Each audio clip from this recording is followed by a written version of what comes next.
Baik, Assalamualaikum warahmatullahi wabarakatuh. Selamat siang. Sebelumnya yang saya hormati Ibu Ferry Kawita selaku dosen pengampu mata kuliah analisis laporan keuangan, serta teman-teman sekalian yang saya banggakan.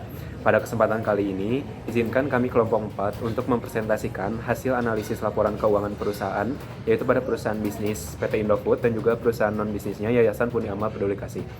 Sebelumnya, izinkan saya untuk memperkenalkan kelompok 4 terlebih dahulu, yaitu yang pertama ada Kainan Alzidan dengan NIM belakang 190, kemudian Razan Izani dengan NIM belakang 191, Joni Pratama dengan NIM 192, Nafa Raudato dengan NIM 193, Kaila dengan NIM 194, Syahrul dengan NIM 195, Firmansyah dengan NIM 197, kemudian yang terakhir ada Aisyah dengan NIM 199. Untuk mempersingkat waktu, mari kita mulai kepada presentasinya.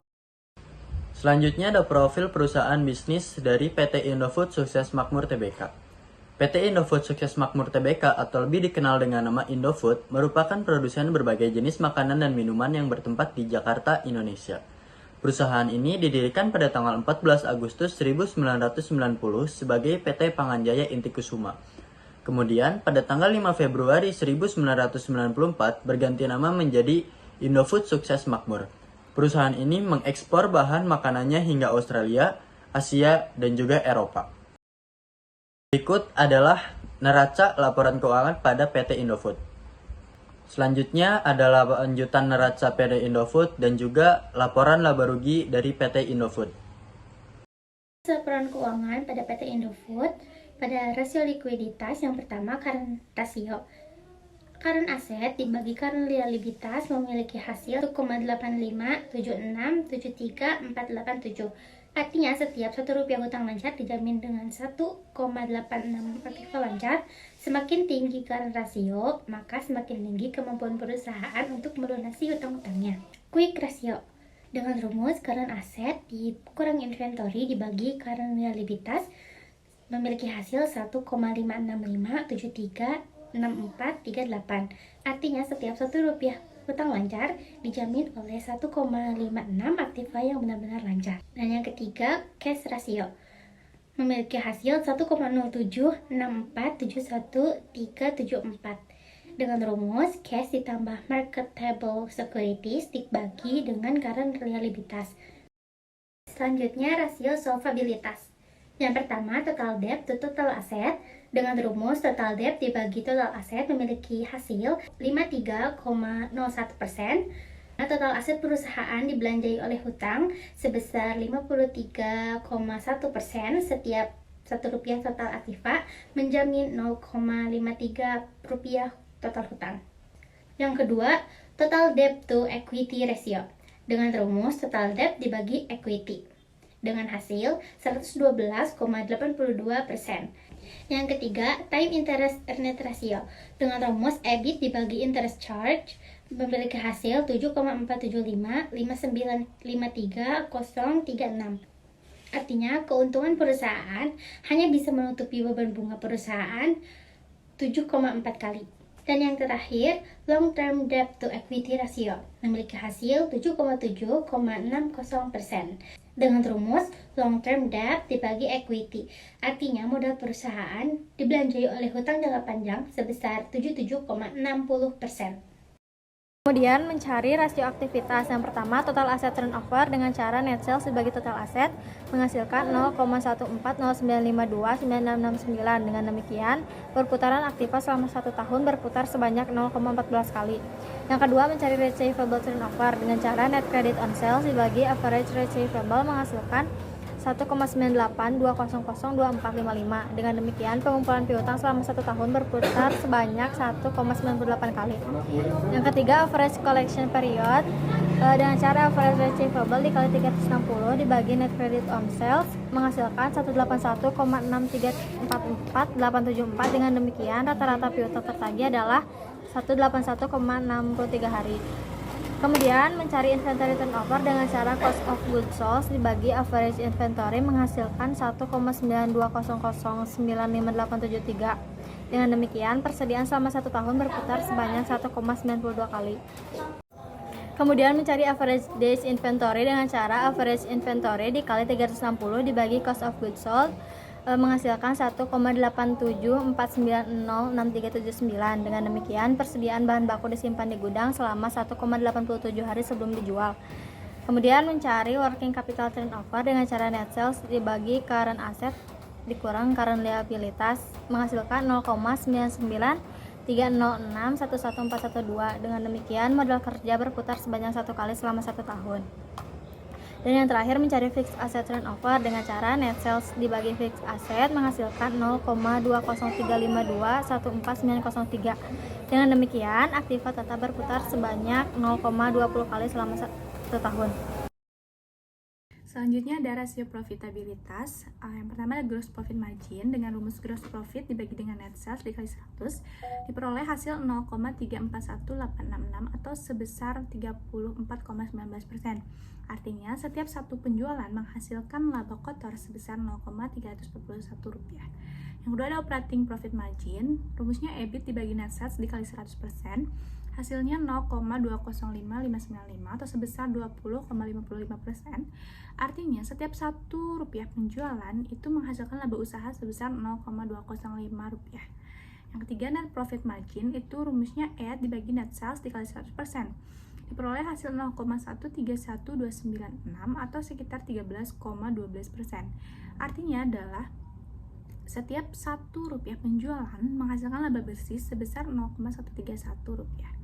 Selanjutnya ada return on asset dengan rumus EBIT dibagi total aset dikali 100% diperoleh hasil 0,02897 atau sekitar 2,97%.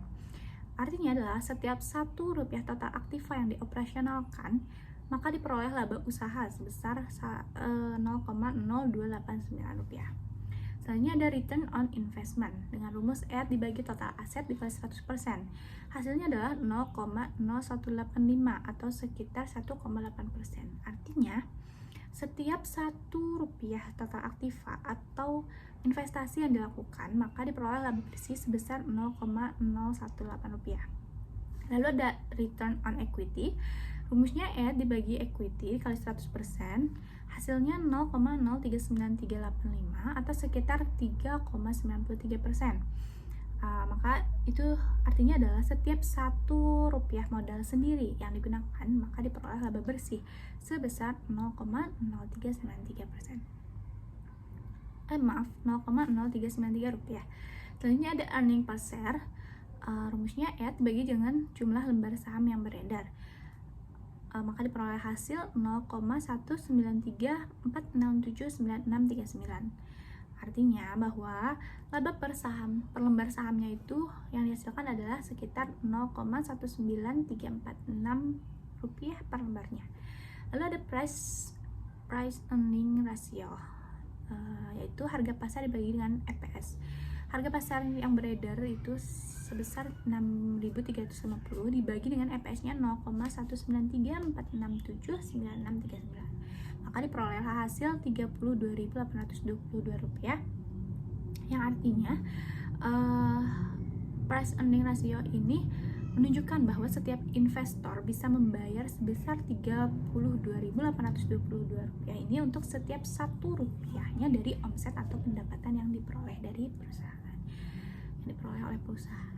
Seperti itu. Neraca common size PT Indofood di aset lancar, ada kas dan setara kas tahun 2022 ada 15,50%, di tahun 2021 ada 17,26%, investasi jangka pendek tahun 2022 ada 2,32%, di tahun 2021 ada 0,24%. Di piutang usaha ada pihak-pihak ketiga di tahun 2022 ada 2,98%, di tahun 2021 ada 2,60%. Pihak berelasi tahun 2022 ada 3,77%, di tahun 2021 ada 2,82%. Bukan usaha pihak ketiga ada 0,03% di tahun 2022, dan di tahun 2021 ada 0,04%. Ada pihak berelasi ada 0,32% di tahun 2022, dan di tahun 2021 ada 0,33%. Persediaan neto ada di tahun 2020 ada 4,83%, dan tahun 2021 ada 4,96%.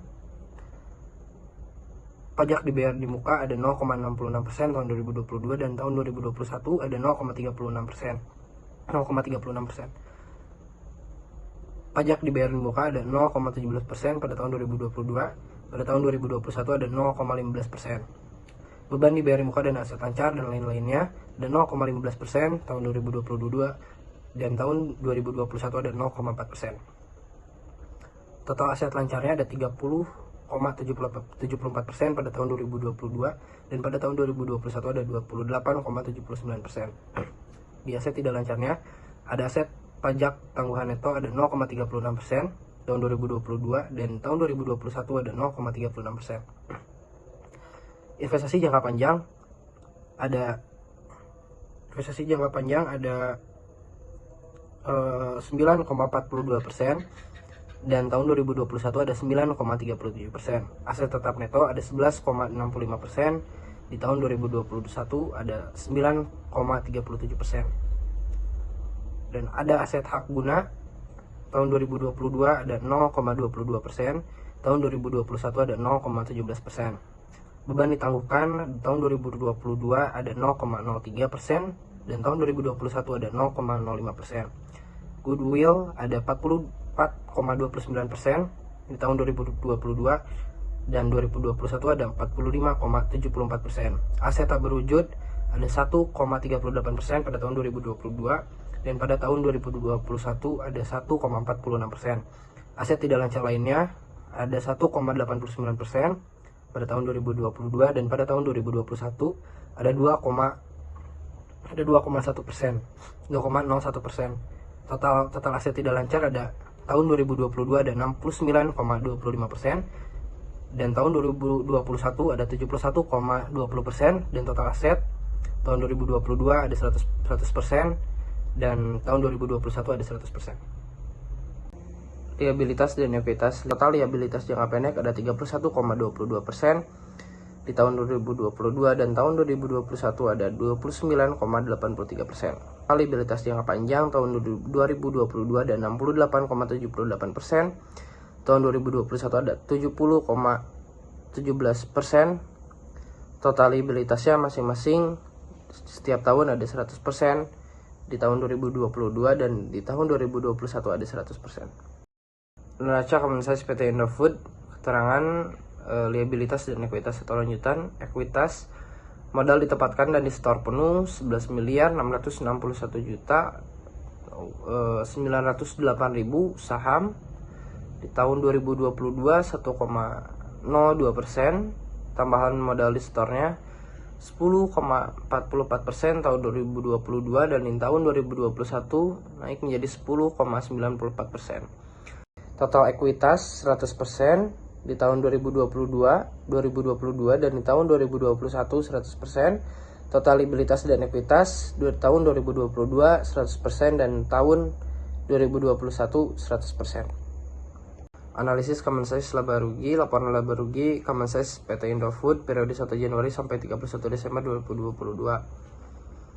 Penjualan neto 100%, beban produk penjualan 65,81%, laba bruto 34,18%, laba usaha 20,56%, laba sebelum beban pajak penghasilan 16,8%, laba periode berjalan 13,13%, laba komprehensif periode berjalan 14,99%. Baik, berikut ada tampilan indeks neraca Common Size PT Indofood yang kami teliti. Berikut ada indeks neraca Common Size PT Indofood. Profil non bisnis Yayasan Pundi Amal Peduli Kasih. Yayasan Pundi Amal Peduli Kasih atau yang disingkat YPP merupakan komitmen grup Elang Mahkota Teknologi dalam kurung MTEK yang berpartisipasi dalam bidang sosial dan kemanusiaan. YPP di bawah grup MTEK seperti Pundi Amal di SCTV dan Peduli Kasih di Indosiar. Pada 11 November 2015, manajemen grup MTEK memutuskan mendirikan Yayasan Pundi Amal Peduli Kasih berdasarkan akte notaris nomor 38 di Jakarta dan mendapatkan pengesahan Menteri Hukum dan Hak Asasi Manusia Republik Indonesia. Berikut ada neraca Yayasan Pundi Amal Peduli Kasih dan laba rugi Yayasan Pundi Amal Peduli Kasih. Analisis laporan keuangan Yayasan Pundi Amal dengan rasio likuiditas current ratio 1,387921,208, artinya setiap Rp1 hutang lancar dijamin dengan Rp1,838 aktiva lancar, sehingga semakin tinggi current ratio maka semakin tinggi pula kemampuan perusahaan untuk melunasi hutang-hutangnya. Terus rasio solvabilitas total debt total aset 7,2050199955, artinya total aset perusahaan dibelanjai oleh hutang sebesar 7,20% setiap Rp1, total aktiva menjamin Rp0,72 total utang, total debt to equity ratio dengan 7,764450,136, artinya struktur modal perusahaan terdiri dari modal eksternal 7,76% dan modal internal sebesar 92,24%. Selanjutnya saya akan membacakan hasil analisis neraca common size pada perusahaan Yayasan Pundi Amal Peduli Kasih. Yang sebagai salah satu contohnya yaitu pada komponen kas, yang dimana saldo kas tahun 2021 dibagi dengan jumlah aset dikali 100%, maka diperoleh hasil 98,22%. Kemudian pada komponen uang muka, saldo uang muka dibagi dengan jumlah aset dikali dengan 100% diperoleh 1,78%. Maka ketika dijumlahkan jumlahnya menjadi 100%. Begitupun dengan komponen kas dan uang muka di tahun 2022. Yang selanjutnya yaitu ada analisis laporan laba rugi common size pada perusahaan non-bisnis, yaitu Yayasan Pundi Amal Peduli Kasih. Yang dimana pada saat kita menganalisis laporan laba rugi common size pada perusahaan non-bisnis, kita membandingkan antara seluruh komponen dengan common base-nya, yaitu si penjualan atau mungkin dalam komponen ini yaitu penerimaan donasi. Maka diperolehlah hasil penerimaan donasi sebesar 98,51% pada tahun 2021, dan juga tahun 2022 diperoleh 98,56%, dan komponen lain-lain pada tahun 2021 sebesar 1,49%, dan juga komponen lain-lain di tahun 2022 sebesar 1,44%, maka diperoleh hasil total penerimaan sebesar 100%. Baik, yang selanjutnya saya akan mempresentasikan mengenai analisis common size pada laporan laba rugi perusahaan non-bisnis, yaitu Yayasan Pundi Amal Peduli Kasih. Sebagai salah satu contohnya yaitu pada penerimaan donasi tahun 2021 yaitu sebesar 12.252.502.982 rupiah. Kemudian dibagikan dengan total penerimaan yaitu 12.421.016.775, kemudian dikali 100 diperoleh 98,51%. Kemudian lain-lain yaitu sebesar 178.513.793 rupiah dikalikan 100% yaitu diperoleh hasil 1,49%. Lalu total penerimaan dijumlahkan menjadi 100%. Begitupun yang tahun 2022 dan seluruh komponen pada laporan laba rugi perusahaan non-bisnis Yayasan Pundi Amal Peduli Kasih. Kemudian yang selanjutnya yaitu ada analisis indeks pada Yayasan Pundi Amal Peduli Kasih, yang dimana kita menganalisis pada neraca perusahaan. Sebagai salah satu contohnya yaitu pada saldo kas di tahun 2022 yaitu sebesar 22.222.515.651 rupiah dibagi dengan 13.059.931.890 dikali 100%, maka diperoleh hasil 170,15%. Begitupun komponen-komponen yang ada pada neraca lainnya. Jadi pada analisis indeks kita membagi jumlah saldo yang ada pada tahun terbaru dibagi dengan jumlah saldo tahun sebelumnya dikali 100%, maka diperoleh angka indeks. Jadi kesimpulannya yaitu yang pertama, perbedaan laporan keuangan perusahaan bisnis dan non-bisnis.